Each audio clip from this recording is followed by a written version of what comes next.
He wants to jump 1,000 cars. Sir, you have 1,000 cars. I don't think I'd attempt to try this stunt. Or we owe this horsepower to Uncle Sam. Too many cars. car. Roses would be... Like I put my beer belly on it. You can't immediately tell somebody how many cars you have. You'll really give those uppity yuppies something to think about. Stay on the bar. Don't go off the bar with your Bronco. 1980 Volvo horns. What's right? I want to have a man's coolant.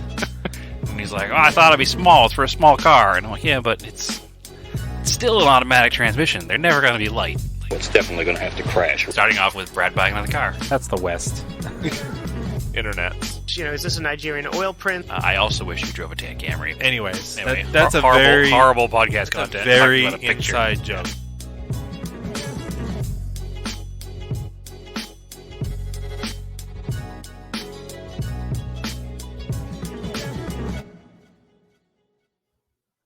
Welcome to Auto Off Topic. How are you, Brad? We'll get into that later. Or right away, because it's probably a long story. I mean, I could tell it in 10 seconds or less. But all right. Well, I am in the middle of because it's the week before Thanksgiving. There's not really any car stuff going on. I'm begrudgingly getting ready to put snow tires on everything. Has it turned temperature-wise? Yeah, pretty much. All right. It's like, the morning was in the 20s. Yeah, that's we're snow talking about the temperature. weather. That's snow tire temperature for sure. And then by the afternoon, it was the 50s. And then by night, it's back in the 40s. So, well, anything under the 40 degrees is good for snow tires because snow tires aren't just for snow. They're cold weather tires, right? So, yeah. And so it makes sense. Tradition is the weekend of after Thanksgiving till April 1st. So, yeah, if you had to put an exact timeline on it, that's probably right. The good news is, though, is that you do have a couple of other cars. So if there was a nice day and it hasn't snowed and it hasn't salted, you could take a car out with nice tires on it. It was like one of those random 65-degree late November days because it happens from time to time. Yeah. So there's been years when I lived in New England that I drove a classic car sometime in December. So they're not always doom and gloom. But yeah, the new Azenuses I got for track days, those are inside already. So, the G20 is sitting on the other wheels that have the Azenuses on it, but those tires have already basically been heat cycled out anyways. Yep. So they have tread on them, but they're not for track days anymore. So right. I guess the problem with them is there's water in the tread compound that can freeze. That's interesting. And that's like, it's not so bad if they're just like sitting and not moving, but when you're rolling on them, that's when they can really be wrecked, I guess. That's an odd thing. I've not heard that, but I don't not believe it. It's just strange. I've never heard it. Well, you're not supposed to use them in low temps. So right. And that's just any summer tire you're not supposed to use in low temperatures because they don't grip. There's no secret to why like race car drivers warm their tires up because race car tires work better when they're warm. So yeah, you'd probably run better lap times on a snow tire in the wintertime than you would a race tire on a cold track. So. Yeah. Oh, the only thing I did, it was a decently nice day last Friday. It was observed at my company for Veterans Day, so I had it off. So I took the Talon out, and I got a sticker on it finally because I hadn't had a chance to. Just in time to put it away for the year. Yeah, but I did it, and everything's inspected, so I don't have to worry about it. Good. One less thing to worry about come springtime. Yeah, it's ready to go. I can just use it. Just take it out and use it. Yep. So that's good. So speaking of holidays, I don't think we should let the podcast go without recognizing that we're recording on Steve Irwin Day. Oh, I didn't realize it was Steve Irwin Day. It is. I don't know why. I just saw that, so I thought it would be important because it's so correlated. to bring that up. Maybe So. maybe it's his birthday. My guess is it's either his birthday or the day he died. I don't know which one it is. Yeah. Either a But good guess. I couldn't avoid it earlier, and I saw it, and I was like, "Oh, we got to mention that because it's an important day. He's an important celebrity in the in the world of automobiles, of course."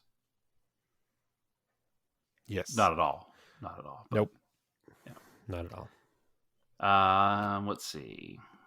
It is his birthday. Okay. Nope, I lied. It's the birthday of his favorite animal, a big tortoise named Harriet. Okay. So, there you go. Important stuff. So we left off. You were trying to pick a car to go to Radwood, I think. Yeah, and I did. Yeah. Successful choice.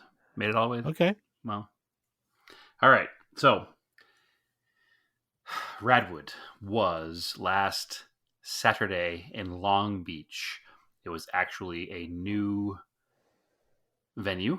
It was at the Port of Long Beach, right, obviously on the water as it's the port. I had been prepping the 944 to go. I think we talked about doing the intake manifold gasket, and then I realized that the wheel bearing on the right front wasn't correctly set, or it was worn, needs to be replaced. So I was like, you know what? I probably shouldn't drive a few hundred miles on a bad wheel bearing. So I instead said I'm going to take the Corolla. Then I decided I wasn't going to take the Corolla because it really still needs an alignment and it really still needs exhaust. So I decided that I would hold off, and instead of both of those vehicles, I would go ahead and bring the Eclipse, because the Eclipse is always pretty much ready to go. No real issues. It just goes and goes and goes. That'll be my choice. So Friday night, I got in the Eclipse. I met up with friend of the podcast, Ron, in his Starion across town. And then we did our Mitsubishi Caravan all the way to Long Beach, California. So something about it, Mitsubishi, it just feels right? That's our whole thing, you know? Yep. Mitsubishi apologists through and through. So everything went swimmingly. Car drove awesome. Anybody that listened every week will remember I just did worked on the idle and wound up replacing the ISC, the idle speed controller. Everything was working pretty good. Drove out there, returned like high 20 mile per gallon, like 27, 28 miles per gallon at 75, 80 the whole way. AC pumping, nice and cool, like radio going. It was a pretty relaxing ride out there. I was pretty stoked on it. Got to our Airbnb, which is a whole nother thing. That place is wild. It was, you know how some Airbnbs look like the entire inside of Hobby Lobby threw up on them? Yeah. This one here looked like if there was a Hobby Lobby for Americanized Mexican food restaurants. Bright colors, sugar skulls, like everywhere. Absolutely ridiculous. Over the top, but super fun, super cool place. The reason we chose it was it had off-street parking for 3 cars and 3 bedrooms. So it's actually a pretty sweet spot for Long Beach events, because it wound up costing less than hotels per person, and having secure parking in Long Beach, and like you go to events in Long Beach, is pretty good. So gonna have to keep that in mind for JCCS next year, I think. But anyway, made it there. All was well. The next morning, got up to go to the show. It was about a 20-minute drive from the Airbnb to the show. Did the morning cleaning of the car. I didn't do any like heavy actual like car wash cleaning. I just kind of wiped it down on the driveway because it was fairly clean. Shined it up with some, what do you call it, spray and shine kind of stuff. Drove the car all the way to the Port of Long Beach. So driving to the Port of Long Beach, car ran great. We get to the show. We drive past the entrance because you have to go to like a U-turn to turn around to get in line to come in. Ron makes the U-turn in his Starion. I made the U-turn in the Eclipse. And as I accelerated through first gear, it stumbled. And then I heard flap, flap, flap, flap, flap, the sound of a belt breaking. And I was like, oh, that's annoying, but no big deal. I'll just pull over and I'll check it. And I'm sure I can, there's an auto zone down the street. I'm sure I can get a belt, slap back together, and be on the road end of the day. I did bring tools with me to make sure I had stuff to fix it. So, and then as I'm pulling over, I noticed the oil light came on too. I was like, huh, that's strange. So I shut it down immediately and coasted to a stop.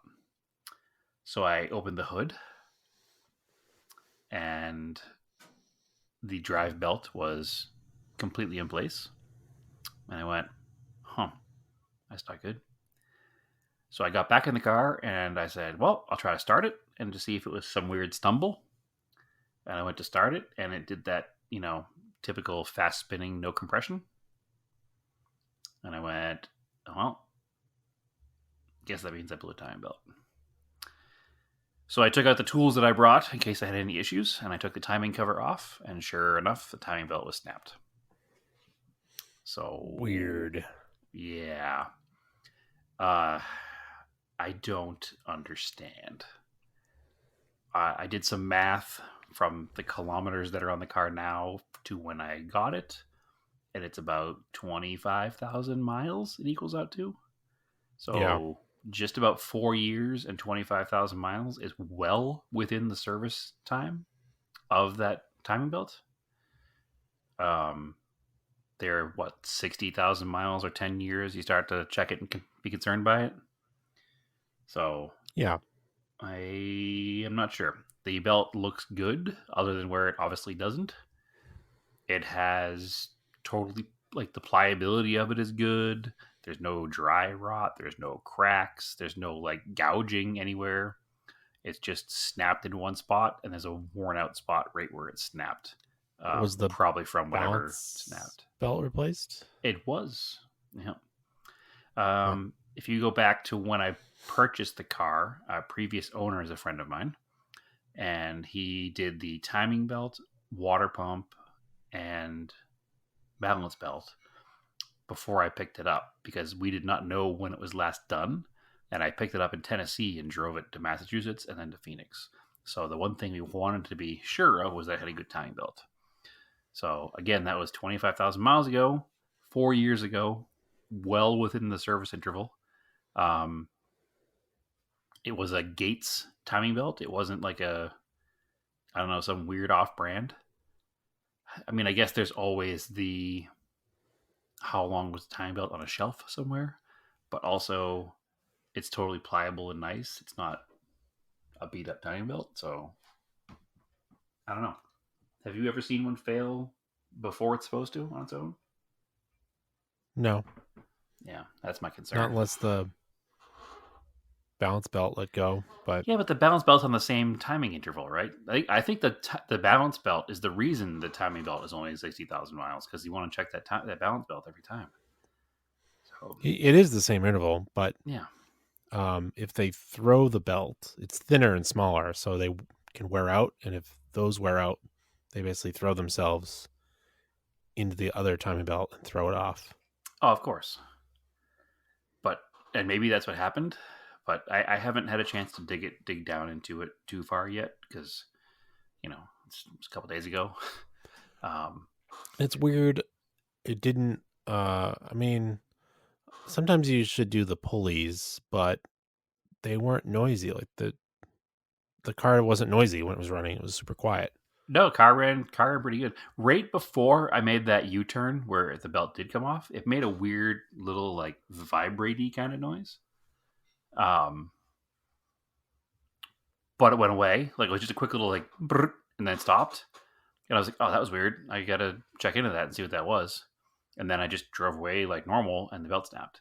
So maybe that was the balance belt letting go. And then when I accelerated away, it tangled itself up in the timing belt, and yeah, I don't know, and just snapped the belt. But I mean, I maybe I wouldn't have noticed, because if the balance belt comes off, for those that don't know DSMs or 4G63s, the balance belt drives the oil pump. So if the oil pump stops spinning, then your oil light will come on, which was my first indicator when I turned and I pulled over that the oil light But was on. that will also come on if the car stalls Usually, yeah. and the ignition's on. But what I'm saying is if that balance shaft belt came off prior to the belt breaking, it would have illuminated the oil light because the oil pressure would go down to zero pretty much instantaneously if the oil pump stopped spinning. But it may have done that, and I didn't notice because I was literally waiting in like a queue to make a U-turn into traffic. So my eyes weren't focused on the gauge cluster. I was looking down the street to like make sure I didn't get T-boned. So Sorry, it's not. The belt doesn't drive the pump. It's driven off the pump sure. because that's why you can delete the belt. So, but still, okay. So yeah, so it wouldn't. Yeah, you're right. I had that backwards. So the balance belt is driven by the oil pumps. The oil pump's not driven by that then. No, You're right. Now that I'm thinking oil of the car pump apart. is timing belt driven. It's gear when driven, the belt, right? The timing belt drives the crank gear, and the crank gear drives the gear into the oil pump, right? no, it's driven by the timing belt. Oh, okay. So when that broke, that's why it stopped spinning.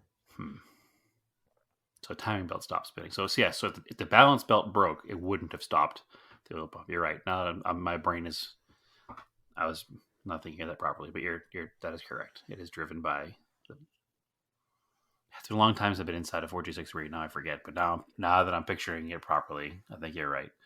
You're definitely right. So, okay. Anyway, regardless, it's borked, and it no longer runs. And I'm a little sad about it. So, should turn into a sad boy car like those Miata guys. Yeah. So that was Saturday. I was maybe 100 feet from the entrance to Radwood. Almost made it. Almost made it. Missed it by that much. Thankfully, we know plenty of people who are attendees of Radwood, friends and acquaintances and all of the above. So there was no shortage of people to help push. So we did push it into the show. So it was on display. Not before security at the gate was like, why are you pushing this broken car into the show? And I was like, well, I have a ticket, so it's fine. And they're like, well, we got to find out what to do. And I was like, just let me push it in. And they're like, well, we got to figure it out. I was like, just call Art, please. So they did. And then Art was like, obviously, push it in. Where else were you going to leave it? Right. Well, that's what the security guy wanted me to do. So push it into the show. It was actually pretty funny because where we pushed it was kind of right front and center. And we were waiting for like the rest of the show to fill up before we moved it. But you know how things go and time goes by. And the way Radwood was set up this time, there was 2 areas of outdoor display and 1 area of indoor display. And when you walked out of the outdoor display, from the indoor display to the outdoor display, the first thing you could prominently see was my Eclipse sitting there, front and center, blocking the entire section of 944s. Which made me a little happy because I don't like when cars are parked all together. In fact, Ron was like, do not move your car under any circumstance. You have to leave it there all day to ruin every picture opportunity for the cars that all park together. I was like, I don't know about that, but I will say that for those of us in the Discord who know about the hatred of hoods being up at car shows, I was peer pressured and guilted into leaving my hood up the entire show with the timing belt kind of laid over the fender for effect. So I did that. Thankfully, I just completely detailed under the hood of the car. So while it's broken, it looks real sharp. Gorgeous. Yep. So it was certainly a conversation piece during the day. Anytime I was near it and anybody knew it was mine, they'd come over and start asking, what happened, yada, yada. One guy's like, did this just happen? Like, yeah, that's why it's here, man. Didn't drag it from Arizona broken. Yeah. So, yeah, no, it broke literally outside. So, anyway, so that's where that lays. So, obviously, for those of you who aren't familiar with geography, Long Beach is not close to Phoenix. So No, it's probably give or Like take 6 hours. 400 miles. So now I'm a little bit panicked on Saturday morning at this car event because I'm give or take 400 miles from home with a car that you can't just slap a belt on and drive it back home because, as you're aware, and most people are aware, the 4G63 is an interference engine. So when a belt snaps, 99.99 infinite nines percent of the time, you also bend valves. So Oh, yeah. it's not just a case of just slapping a belt on and calling it a day like it was an 8-valve Volkswagen, you know? So unfortunately, I had to think of a way to get the car home. That wouldn't cost me $1 million. Or Yeah. leave the car in Long Beach somewhere with a trusted person and just kind of suck it up and pay somebody to fix it. Those are the two options. There were no other options, right? So a tow is out of the question because a tow for 400 miles is thousands of dollars. I might as well just leave it there and have somebody fix it for thousands of dollars. U-Haul was the next option, but with the one-way fees and the mileage, it would have been almost $1,000 in just U-Haul fees, not counting fuel. And the U-Haul trucks are all gasoline, and gasoline trucks pulling a trailer, figure what, maybe 8 miles per gallon Yeah. for 400 miles, and California gas is what, $5.50 a gallon? So that would have been probably somewhere in the neighborhood of $1,500 to $2,000 worth of stuff. I was like, well, that's not ideal. So thankfully, I mean, I've sang her praises on this show enough, but Naomi did not come with me to this event. And the reason she didn't come was because it was like her only weekend to not do anything. Cut your timing belt? Yeah. That's the joke, that I was mad she didn't come with me, so I cut the timing belt so she come save me. But anyways, she did not want to do anything this particular weekend because she's been burning the candle at both ends, basically. Yeah, like joke's running on her. around, yeah, running around doing stuff. She had a couple of training rides for her big bicycle ride next weekend in Tucson, and was like, you know what, I'm just gonna stay home, do some training rides, just like relax on the couch. You go do your thing, and we'll see when you get back. So thankfully, she wasn't with me because we decided the best plan of attack was to use her brother's truck. He has the Ram 2500 diesel that I previously used to gather the 81 Cressida in the desert when I bought it. And because the Eclipse is a front-wheel drive car, we used a U-Haul tow dolly because it gets better fuel mileage towing that than towing a full car trailer, and it costs less. So we didn't have to pay for a truck. A U-Haul tow dolly for a day is like $39.99. And we just made it work. So she came out. She left at like 3 a.m. from Phoenix. Was in Long Beach sometime around 9. We were all done, loaded up at the port of Long Beach. Probably 9:45 or so. I could probably tell that part of the story. The next how'd part that was work? trying to decide where to leave my car for the night broken. So we were at the port of Long Beach, which is an active shipping port. Yep. So I had to get special permission from the government to leave Homeland Security. Homeland Security to leave the Eclipse in a secure facility overnight and then come back the next day to pick it up. So basically, I have government clearance now for the Eclipse. So it's pretty sweet stuff. It sounds more fun to say it. I just had to call the head of security and ask him if it was okay, and he was like, "That's fine." A neat kind of fact, though, the facility that they used, the reason that they could use it was because it's out of season for what its use is. They bring any produce from South of America to this particular building, and then it sits in giant pallets, and these plastic like sheets come down and enclose them in little rooms while they spray them with whatever they have to spray them with to decontaminate them from foreign entities coming into the States. So we're in a giant decontamination room is basically what Radwood was held in. So I'm sure it didn't help my my gluten allergy living in the world of pesticides there, but whatever. So yeah, that's where the car stood overnight. So the guy was pretty cool. They were coming back the next day to do some cleanup from Radwood stuff anyway. Like the Mobile One guys were there breaking down the Mobile One booth, and there's must have actually, and Art from Radwood was there the second day when I went back. So there was some activity on Sunday there anyway, so it worked out. But we get the whole thing loaded up. I get in the truck to drive it home because I'm not going to make Naomi drive both ways, right? And as we're driving towards the end of the parking lot, I hit the brakes for the first time. And I'm like, this thing doesn't stop very well. She's like, what? I was like, it's really hard to stop this. And it doesn't sound good. And she's like, it was fine the whole way here. And I'm like, yeah, but now with the added, 3,500 pounds of car and tow dolly on the back, it's very hard to stop. And then we went out on the main road and I hit the brakes again from like 35 miles an hour, and it was really difficult to stop. Like white knuckle on the wheel. Like I could feel the steering wheel like shaking, and it's not stopping. And I'm like, man, this is sketchy. Thankfully, modern consumer grade diesel trucks have what is essentially a Jake brake. They have an exhaust brake built in.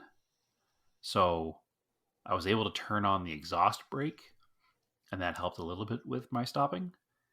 But I pretty much white knuckled it all the way till we got to the 10, because it was not confidence inspiring, especially driving in the city around Long Beach, and then driving on those windy, tight highways like the 91 and I think whatever the other road is to get back to the 10. It was super sketchy. So I drove very gingerly, and I gave myself way more stopping space than I normally do, and made it to the 10. And then, of course, the towing speed limit in California for anything with more than 2 axles is 55. So I wasn't going to go any faster than that anyway because it felt sketchy. So I did the 10 exploding. So yeah, we were south of that, so we were good. That happened in like LA. We were in Long Beach.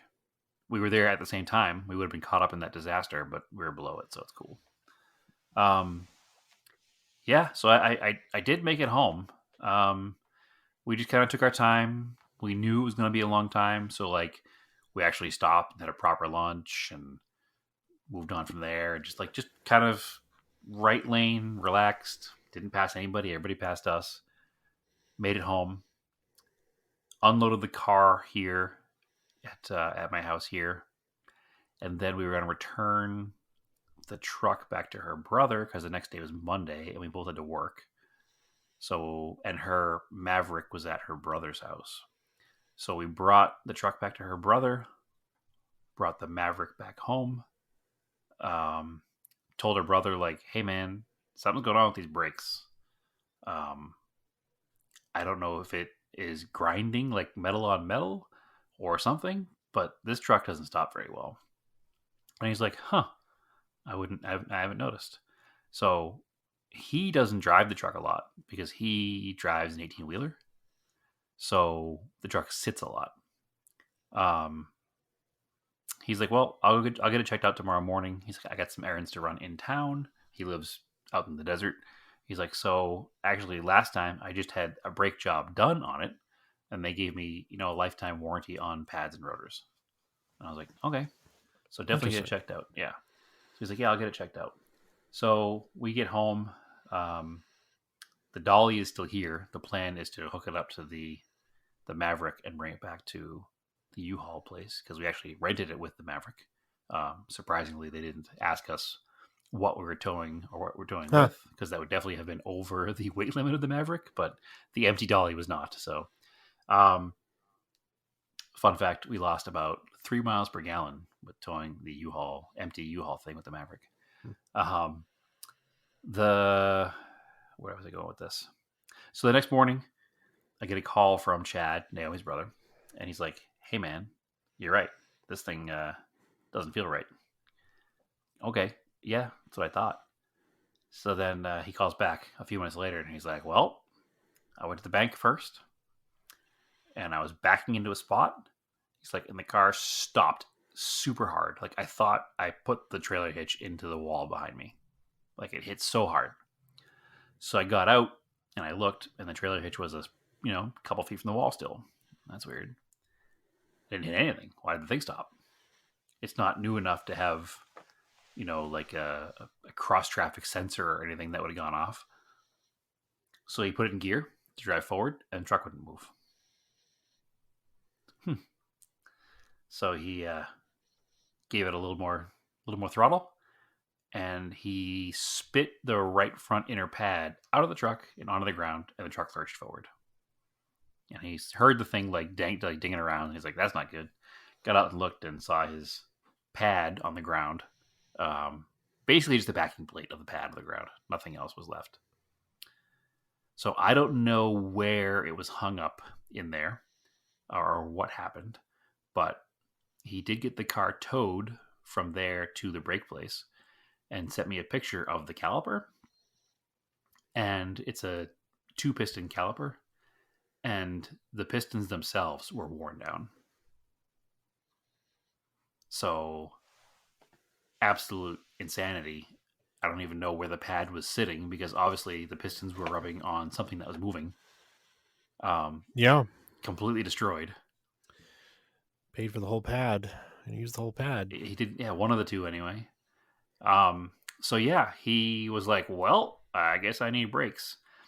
So we were kind of sitting there doing some math, trying to figure out what the best cost option would be, whether it be just to have it done where it's at, or buy all the parts and have it towed home and do it ourselves. Which, hey, listen, I used the truck. He didn't charge me to use the truck. I don't think I broke the truck. I think that what probably happened was the caliper's been stuck for a while, and driving around his little neighborhood, nobody noticed. And then when Naomi drove it all the way to California, it probably wore most of the way through.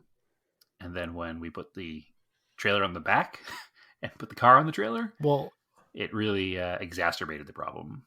Well, if it was hung up, the thing's a diesel Ram 2500. You wouldn't even notice it. Never even notice it till it wore out. Yep. No, because it's like it's got so much torque and power. It's like whatever. Yeah. So, and then your brain goes to like, how could a caliper seize in Arizona? Like, it doesn't get driven in the snow and the salt, but he does use the thing on sand a lot because he tows his side by side to the dunes, and I'm sure sand isn't good for that kind of stuff either. So, if sand gets up inside things and then it sits for a while, sand's going to hold moisture, and you're going to wind up with the same kind of deal you get with salt and sand back east, right? Just maybe one thought. So yeah, I guess. Anyway, no idea. Especially in the front. The front is so weird because it gets used the most. Like I would expect a rear. Yeah, because they don't do as much work. Right.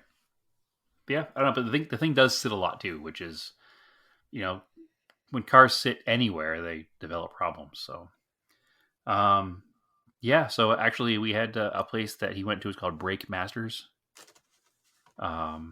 They are just that. They're specifically a brake store. That's pretty much their main gig. They did one new caliper, and they did 4 rotors and pads all around for like $700. So what place gave him the lifetime warranty? Brake Masters. Oh. Yeah, they warranted the pads. Okay.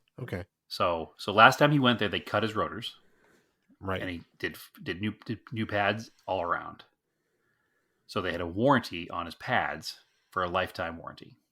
Oh. So he went back to them because they weren't too far from where the truck was broken, and he had a warranty with them anyway, even though he didn't think they would honor the warranty because the caliper was stuck. And they did honor the warranty, but they said, last time you were here, we cut your rotors, and this rotor is absolutely trashed, and the other ones are it's been 40,000 miles or 55,000 miles since he was last there, and the other ones are like borderline trashed. And they're like, well, we'll do 4 new rotors, new pads all around because the pads are free. And we have this caliper we can have, within a couple hours and do the whole job. But it was like $700. So Hold on. The brakes were like 50,000 miles old? 50. Then the pads were probably already pretty thin to begin with. No, they were decent. They weren't terrible bad. They still had life in them. The inside pad was the only one that was bad, the one that was where it was stuck. The outside pad still had, I don't know, 6 or 7 millimeters. It wasn't anything to like be emergency status about. Like we looked and checked through the wheels earlier on this whole thing to kind of see what was going on. But the pads all looked good all around on the outside pad anyway. But anyway, so I was looking at prices of what it would cost to buy the parts all on Rock Auto and do it. And there's that same company that you guys did when you had your last job that we did the brake job on my Silverado with, that does like the whole brake kits. They offer those at Rock Auto. So I was going to do one of those for the front and then do rotors and pads in the back. But it was almost the same exact amount of money, just in parts. So it was like, yeah, we'll just have them do it for like $100 extra, because then we're not wasting our time, and it's warranted, and we still have to tow the car back to your house. So that would probably be a couple $100 from where it was anyway. So it actually wound up being cheaper just to have them do it than have us fix it. So truck's fixed. Car's not fixed. The truck's fixed. So, but talk about an adventure, man. It was a long one. We didn't get back that night from the whole thing and then dropping off the truck till probably right around midnight. So it was a long one. And then Monday was miserable, obviously, because it was an emotional roller coaster of a weekend. And then the actual just amount of time out and about on Sunday was a lot. So didn't get a ton done Monday. Tuesday night, I did manage to push the car into the driveway. When I got off work, my across the street neighbor was home and he helped me, give me a hand pushing the car into the driveway. I haven't dug too deep into tearing it down yet. I did do all the simple things, like I checked the dipstick to see if there were metal shavings in the oil. Didn't see anything. Checked the bottom of the oil cap. Didn't see anything. Pulled the spark plugs out, because sometimes when you damage a piston, you'll see some damage in the bottom of the spark plug from pieces hitting it. There was nothing there. All 4 spark plugs looked in good shape, and I used my poroscope tool, the one that plugs into the phone and turns the phone screen into the screen, to kind of look down into the pistons, into the cylinders, I should say, and all 4 pistons are still there. My last experience with timing belt on the Ford G63, one of the pistons turned into a powdery substance in the bottom of the pan. So at least all 4 of them are still there. The picture is not exactly clear enough to know if there's any damage on the pistons from the valves hitting them. It looks like there might be a little bit of contact, but I won't know until I pull the cylinder head off. I've been getting some conflicting thoughts from a few different people of whether I should just slap a belt on it and see what happens, or if I should actually take it apart and dig into it. But most of the people who have experience working on Ford G63s have said, no, take the cylinder head off. You're definitely going to need at least a couple of valves. It never doesn't do damage, especially if you weren't at like 600 RPM, which I wasn't. I was at like 4,500 or so. So I think I'm going to go with the Mitsubishi Ford G63 people and take it apart and just do it right. It makes sense. The entire effort of doing a belt just to see if it's going to fix it seems silly to me.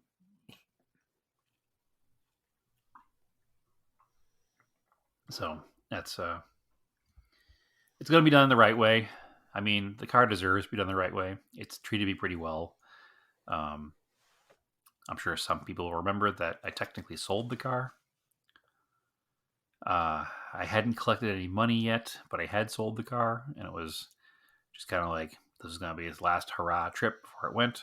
I don't know if the car was like, you going to sell me? Pfft, I don't think so. Or what? But that's where it went down. So at this point in time, the car is no longer for sale. because by the time I'm done putting it together, I'll be into it upside down, and I might as well just hold on to it. So I have a couple of back of my head thoughts of what's going to happen next. It's a non-turbo car. Turbo cars have oil squirters, I think, in the pistons, right, Andrew? So It's in the block, yeah. In the block onto the pistons. Non-turbo cars don't have that. So if the damage is so detrimental that it needs like a bottom end rebuild, maybe it's time to just find a turboed parts car and rebuild an actual turbo engine and use all the good fun turbo parts and just build a front drive turbo car. Because at this point, if I got to rebuild it anyway, why not do that? Right? Or if it doesn't have any bottom end damage, then just put it back together as is. So I'm not sure yet. It all depends on how bad it is and what I'm going to do. So I think that if I have to do a full engine rebuild, like bottom end as well, it actually makes more sense to do that. Find a turbo parts car and use all the turbo parts, because I think at the end of the day, if I do that swap and I spend the money, the car would retain some of that value. Whereas I rebuild the car as a non-turbo, it doesn't gain any value either. So I'm even way more upside down. And I don't think the car deserves to just be like junked. Like it should be repaired. So I don't know. Those kind of are my thought processes, Andrew. What do you think? Good, bad, I mean, I'd terrible probably idea? just throw a head on it and fix it. Well, yeah, if I can get away with just throwing a head on it and fixing it, great. But if I take it apart and the pistons are all smashed, then it's going to be a different story, right? Yeah. If I got to pull, what I'm saying is if I have to pull the engine out because it needs bottom end repair, if it needs pistons or bent rod or something, I'm sure it doesn't have that. But if it needs pistons or something that requires pulling the engine out, I might as well just take it to the next step. And if I'm going to spend the money to put turbo parts in it, and then it's worth what a turbo car is worth, which is more than what that car is worth. Because then at the end of the day, I won't lose money on the car. Whereas spending money to do a bottom end and keeping it NA, I would lose a ton of money. I'm trying to think of the best Not thing to for like me. put a head on it. You wouldn't lose that much money. I'm not putting a head on Andrew. What I'm saying is if the bottom end needs to be done. It's not worth converting to a turbo car, but If the bottom end needs to be done? no. Too much work. Too much wiring. It's like you got to swap everything. It's not. Yeah, that's why I would buy a parts car that had everything in it. I guess it's just a thought process. Like, if worst case scenario, it needs a bottom end, it's a financial disaster decision to build a bottom end and keep it non-turbo. Yeah, it also is to convert it to turbo, I think. I don't think it's worth it either. Well, a non-turbo car is worth professional opinion. $3 or $4 grand tops, and a turbo car is worth. I mean, I don't know why you're 7 or worried 8. about value. I'm worried about value because my plan was to sell the car. So every dime I spend on the car, I'm going to lose if I still sell it. Well, then you just sell it as is. As is, it's worth nothing. What's a non-turbo shell worth? $500? So Yeah, I don't. It's not worth. It's not worth converting to a turbo, but I can tell you that. I don't know. I'm just trying to think of the best way to get out of this without. It's not as it's okay. Like swaps are not just like do a swap and it works. It's not going to just work. It's No, I don't expect it to. A ton of problems that you have to figure out to make it work, to have it tuned, to make it run right. It's way more headache than what it's actually worth. So it's not just the money value, like it's like the actual time that you invest into turbo swapping it. Okay. That makes it not worth it, in my opinion. Okay. Even just going stock everything, like stock wiring harness, stock ECU, make it just stock and make it just work. Yeah. I don't think it's worth it. Okay. Well. All right. It's a thought process. I'm just dealing with it still anyway. I And think like I it's said, probably fine. It probably just needs valves, and you throw a head on it, and it's good to go. yeah. If you want, maybe get an NA header for it. Yeah, well, we'll see. One thing at a time. If it yeah. I've been told to do cams and header before, so boy, we'll see. It's just it's super frustrating because it's a project that I did not want to do, and now I have to do it. So just gets in the way of everything else. I had plans. This wasn't it.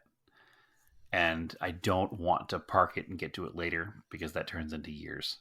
So I just want to get it fixed and get it done. So Yeah. we'll see. Stay tuned to next week because by next week I'll know what's going on because between now and this weekend I'll have time to pull the head off. So assess the damage. Hopefully it doesn't need anything beyond a head. That's the hope. But in my experience, I've blown up a 4G63 before, and it had a lot more damage than just the head. So, whatever. Life goes on. In fact, the last time I blew one up, I didn't take it apart. I gave up on it and sold it to you for parts, and you took it apart, and all it needed was 2 valves. No, I sold that engine. Right. But it still had a damage to the valves, didn't it? I have no idea. I I just sold it as is. Yeah. I thought it wound up just needing like a couple of valves. I have no idea. Yeah. Anyway, whatever. I don't even remember who I sold it to. Doesn't matter. It was 20 years ago. So. Oh, yeah. Anyway, yeah, that's where I'm at. I got a broken car again. And, yep, but I'm home. The good news is it didn't break in the middle of the 10, somewhere between here and Long Beach. Didn't break in the middle of the desert. I mean, it could have broken here. It would have been more convenient than breaking in Long Beach, but it didn't.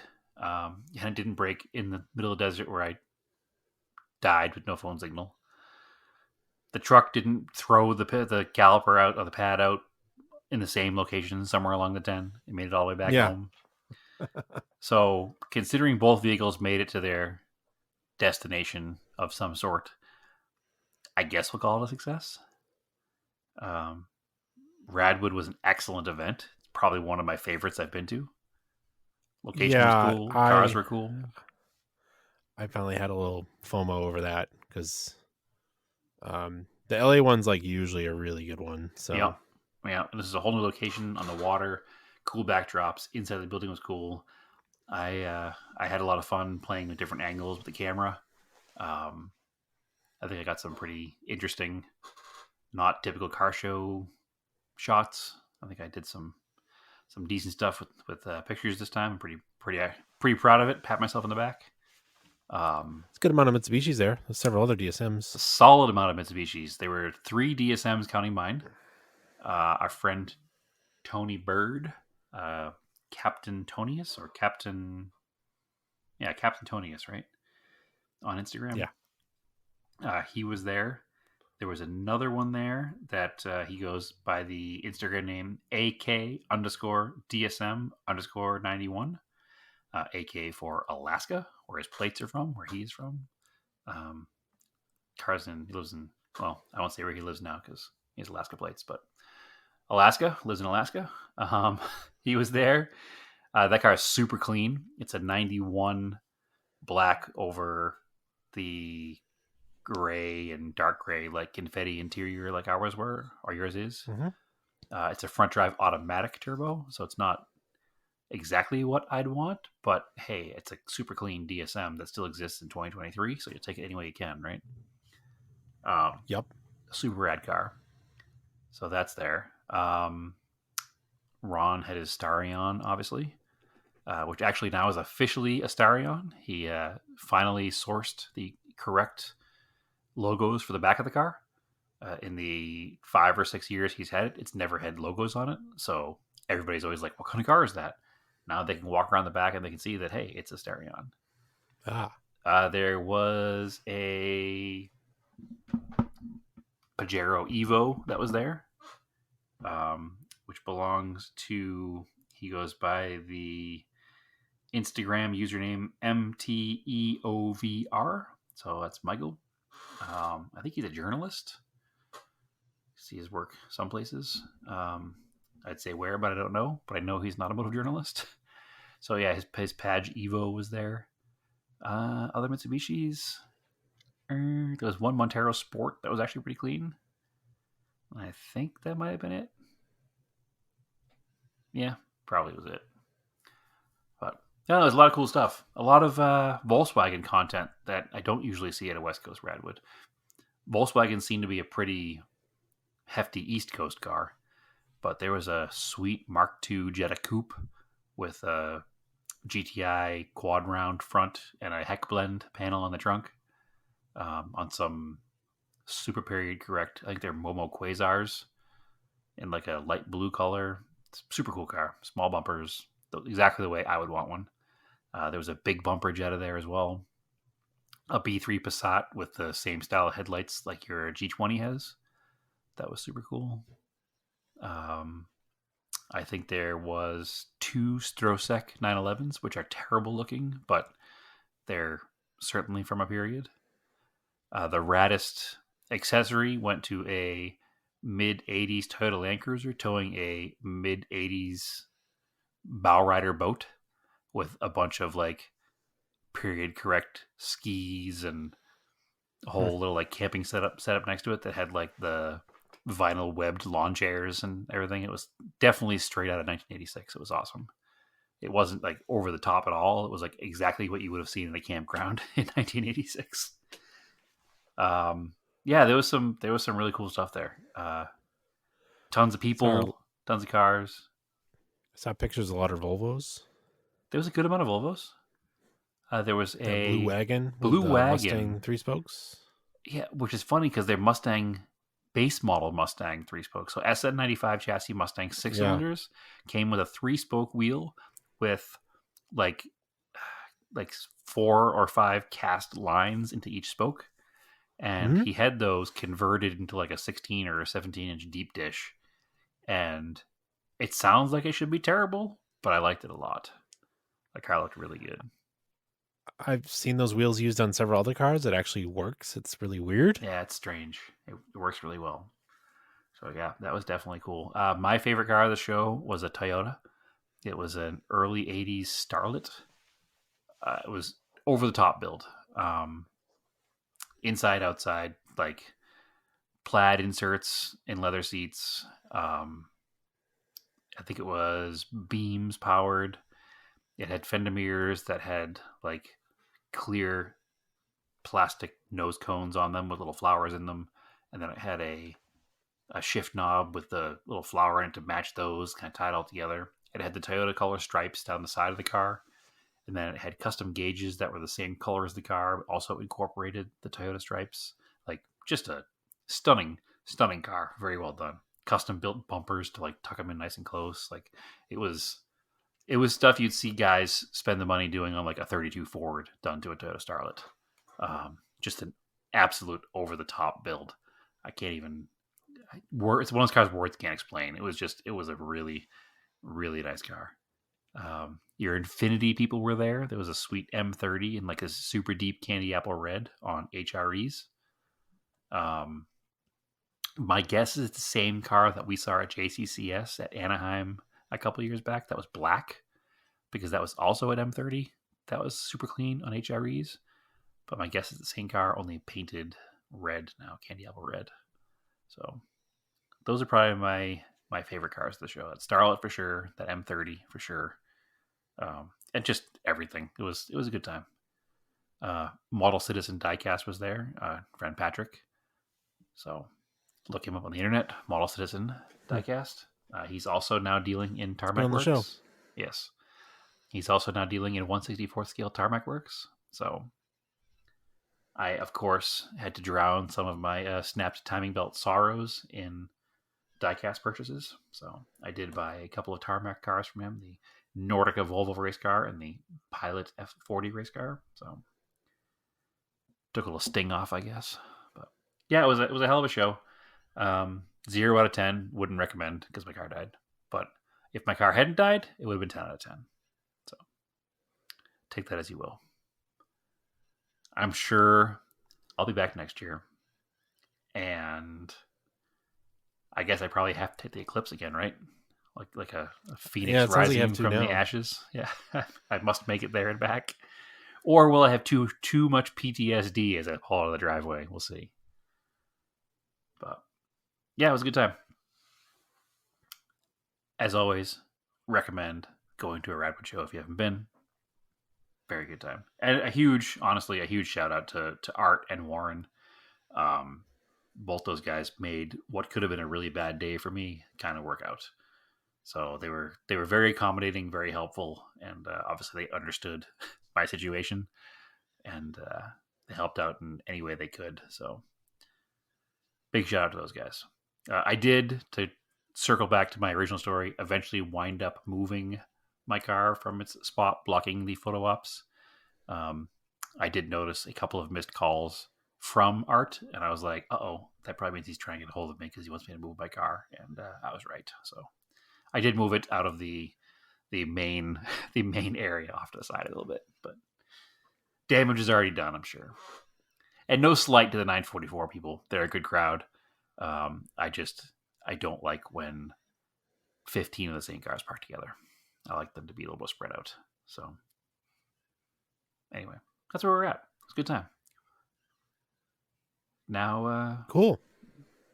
Listen, the things I do for the podcast, Andrew, I created a whole new project just to keep things going. Content's content, man.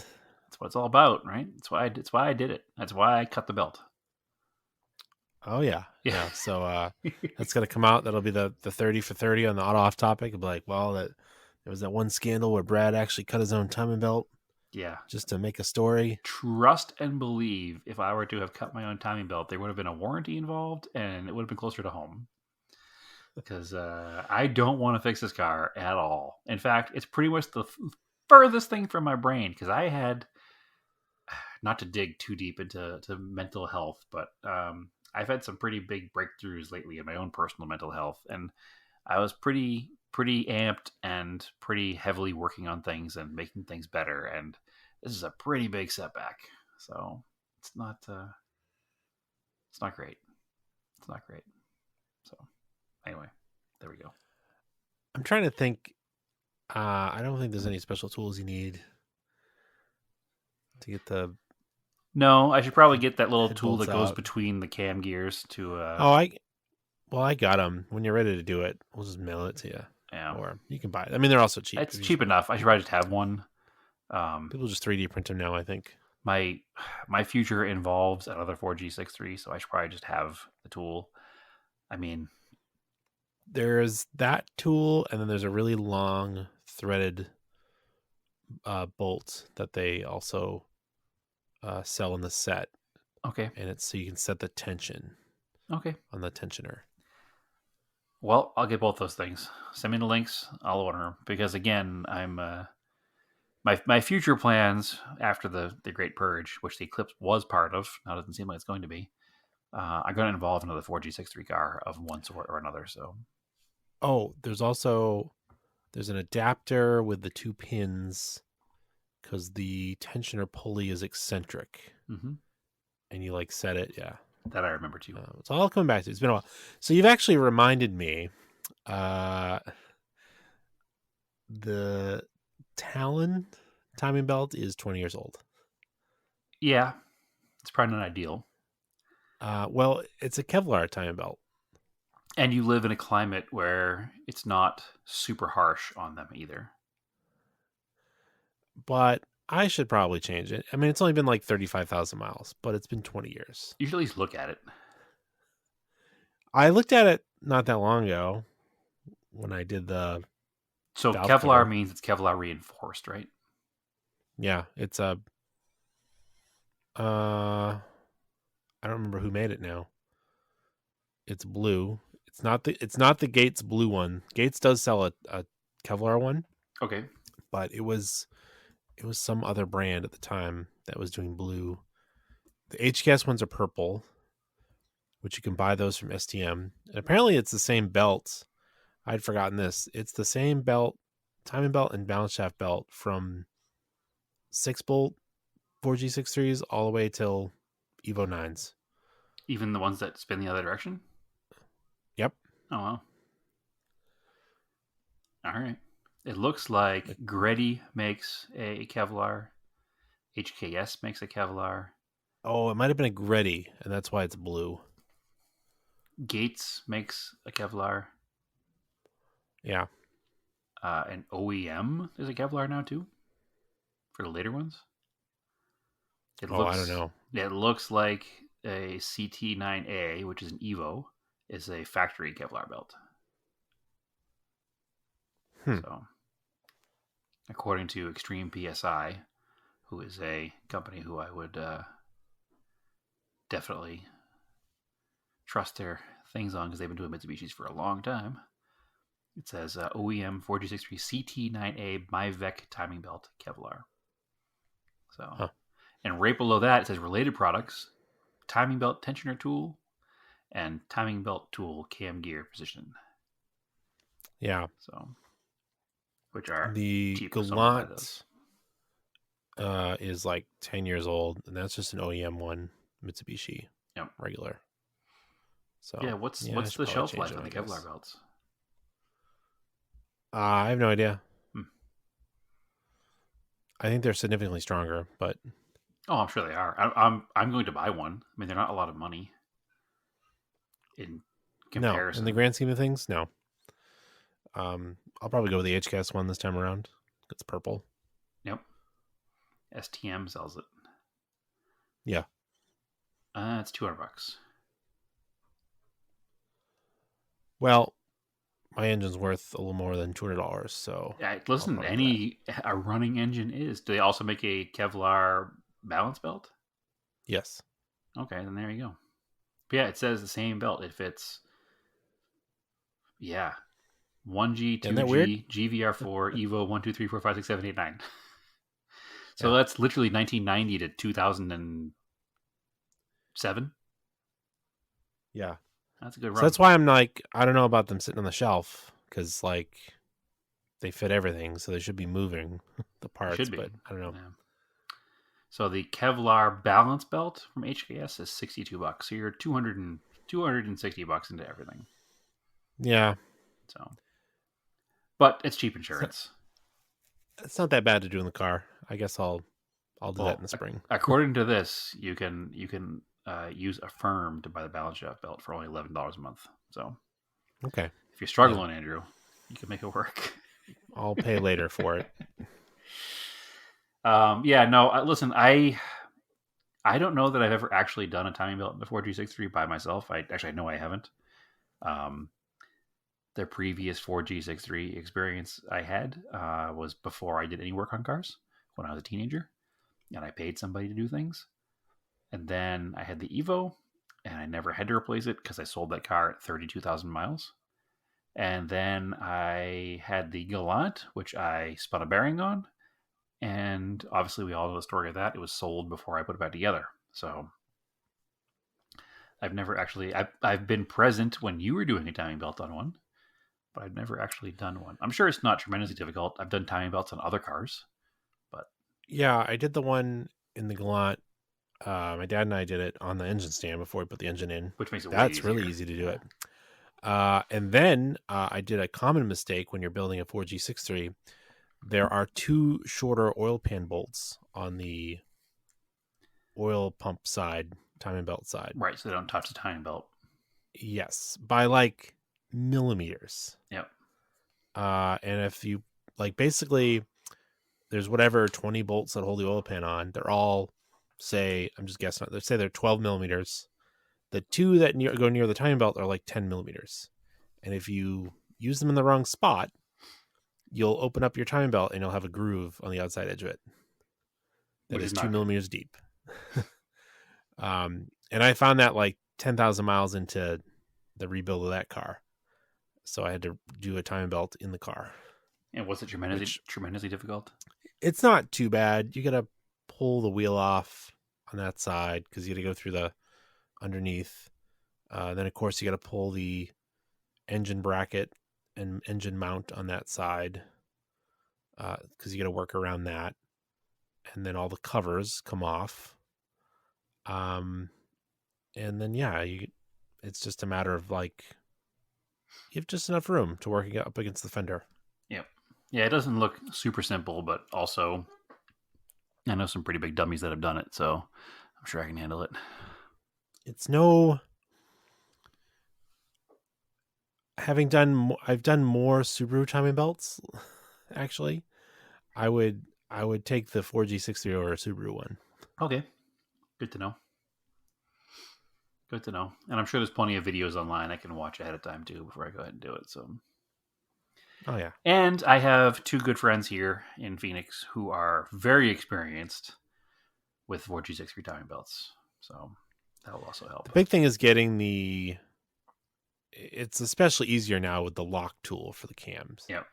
So once you get the timing marks lined up, you might have to actually, if I remember right, because the springiness of the valves and you kind of have to like pull one of the cams just a little bit, either back or forward or whatever, to line up the timing marks. You slide that piece in, and then they're locked. Yep. And it's good. Like Then they you won't just move. work on it. Yeah.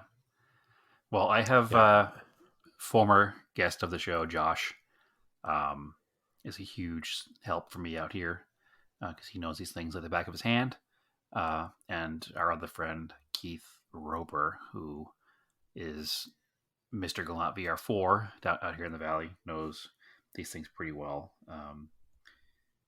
Keith actually he had to do a cylinder head 2 nights before the Prescott Forest Rally on his car. He did it, by himself in an evening. So he works a mile from me, so he'll certainly be able to come by and help if needed. And he's already offered. So, and Josh has also offered to help as much as possible with actual helping labor, parts sourcing, and machine shop sourcing. They have some shops they recommend. So I'm a traditionalist. I like leaving all the brackets on. I like using the balance shaft belt. No, I'm going to use a balance I shaft think it belt. helps with the transmission and shifting. I'm going to use the balance shaft belt. The car's not a race car. There is another way. There's an access hole in the side of the block that you have to take the bolt out of and put like a long pin because you do have to time the balance shaft. Right. As a It's hole on the end of it, right? It's a half moon, yep. Yeah, that's what I thought. So, yeah, my most recent experience with 4G63s is having all the parts in front of me from the Gallant when we took it apart. So I do recognize the parts and the holes. But yeah, it's all coming back to me now. It's been a while. I've been told a few times, actually, by Josh, that one of the easy things on an NA car to make it super fun, because I guess the NA transmission is different. It's geared very different. So, it's geared a lot, I guess, lower, so that acceleration is better without a turbo. And he said one of the things that he did before on an NA car was just like a 4-into-2-into-1 header, or 4-into-1 header, and a set of some kind of cam. I don't remember what. And he's like, and the thing was super fun. So maybe it was the turbo cams. Maybe it was turbo cams. I'll have to ask him again. More duration, maybe. Yeah, you can put stock turbo cams in it. Yeah, we'll see what winds up happening. But I don't want to dig too deep into it. And like I said, my only thought was, if it needs a bottom end, how hard would it be to get just a parts car and swap everything over if you have everything to swap over? But if you're saying it wouldn't be that simple, then maybe it's not. I don't think it would be. I think it just cause more pain. I think keep it as simple as possible, because to get it, just buy a turbo Gallant or an Evo or whatever you want after. I go back and forth all the time, Andrew. I don't know what I want. I want an Evo so bad, but also I could save a lot of money and have a Gallant that does almost the same thing. So we'll see. One or the other will happen. Whatever it is, I don't know. All right. Anyway, come join our Discord, because we talk about all this stuff. Yeah. You already would have known. We started there's a sub channel for like AI renders A couple of people are really good with making AI renders of like cars and putting cars in funny situations. Yeah, and That's a funny usually there's channel. an AI render based on the episode. So Yes. actually, I have one I want to post. I'll probably do that tomorrow. So Yeah. I don't. Did we post the one of you? no. looking through the carbon? I'm No, going to post we that didn't. one. I'll post that tomorrow. I have a whole caption ready for it. I forgot to post it, so I got busy. Yeah. So that's a good place to hang out. And you can find me on Instagram, Race and Anger, and I'm on Threads. Seems like it's going somewhere. And then Brad, where can they find you? They can find me at the same places. I'm on Instagram at TSISS350, and I think my Threads name is the same. Also, you can find us It's all on Instagram based. Instagram at yep. Out off topic? Yeah, I'm trying to think of the other one. Scale Autocast. Scale Autocast? Excuse me. Oof. Definitely blew that. Scale Autocast. Get there. Yeah. We're there. Yep. So. Yeah. Actually, those are on all the things. Those are on Threads as well. So, All right, cool. That being said, as always, keep yours analog and check those timing belts Ugh. and aim for the roses.